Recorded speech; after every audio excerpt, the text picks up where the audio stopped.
हैं, खास उपलब्धियां इनके नाम हैं और अब परेड को आगे बढ़ाएंगे parade commander lieutenant general Bhavnish Kumar. मुझे लगता है जब जब इस तरह की तस्वीरें सामने आती हैं हर देशवासी का दिल तो धड़कता है, लेकिन एक फौजी का शायद ज्यादा धड़कता होगा। द्विवेदी जी, बिल्कुल ठीक बात है, क्योंकि मैं इस परेड में खुद भी हिस्सा ले चुका हूं और ये एक परेड है, ये भारत की सेना का प्रतीक है, क्योंकि एक आश्वासन मिलता है भारतवासियों को। देखो, उनकी देश की सुरक्षा जो है वो मजबूत हाथों में है।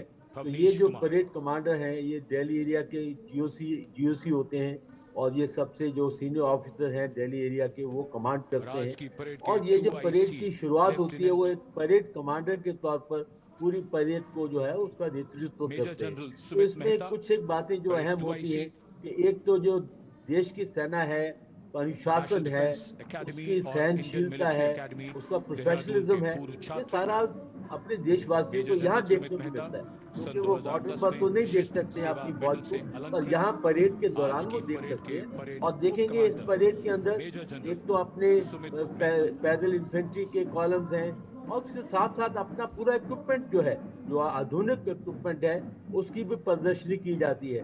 तो ये परेड का एक बहुत ही अहम मुद्दा भी होता है। इसके पीछे एक मैसेज भी होता है कि देखो, हमारी देश की जो सेना है वो बिल्कुल सशक्त है, मजबूत है। गणतंत्र दिवस की जो परेड होती है ना द्विवेदी जी, ये बड़ा गौरव का क्षण होती है कमांडर और उप कमांडर के लिए भी। हाँ जी, बिल्कुल ठीक बात है, क्योंकि इस परेड को कमांड करना एक बहुत ही, जिसको बोलते हैं, उपलब्धि भी होती है और गौरव भी होता है, क्योंकि आप एक पूरी देश की जो सेना है उसके प्रतीक है।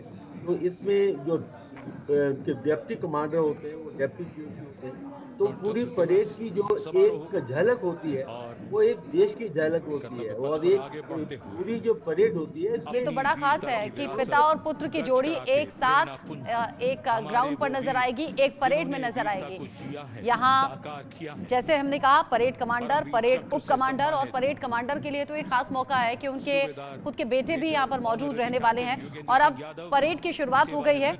यहाँ सर्वोच्च बहादुरी पुरस्कार से सम्मानित विजेता हैं, परेड कमांडर हैं, परेड उप कमांडर हैं, जिनका अनुकरण कर रहे हैं। और इसमें परमवीर चक्र और अशोक चक्र विजेता भी शामिल हैं। अब ये परेड बढ़ गई है आगे।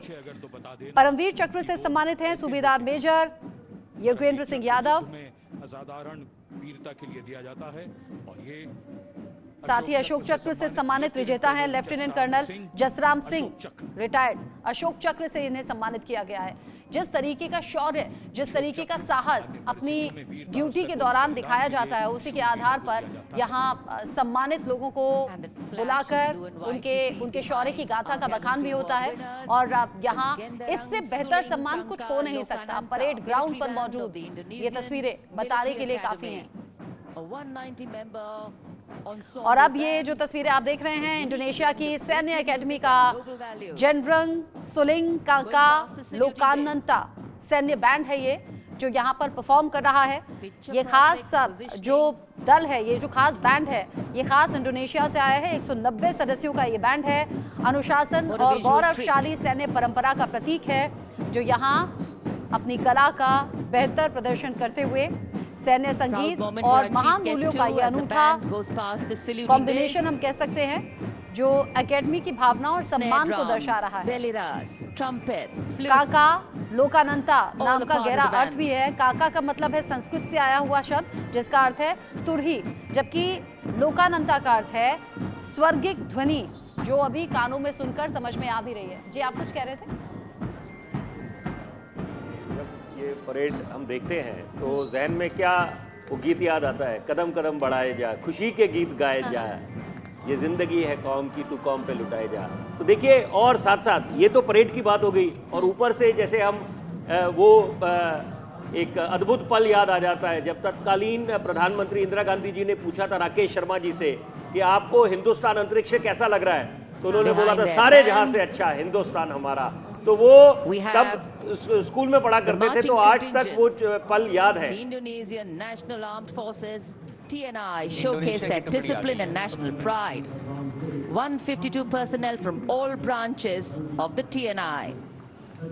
और ये TNI इंडोनेशिया राष्ट्रीय सशस्त्र बल TNI की सभी शाखाओं से निर्मित है। 152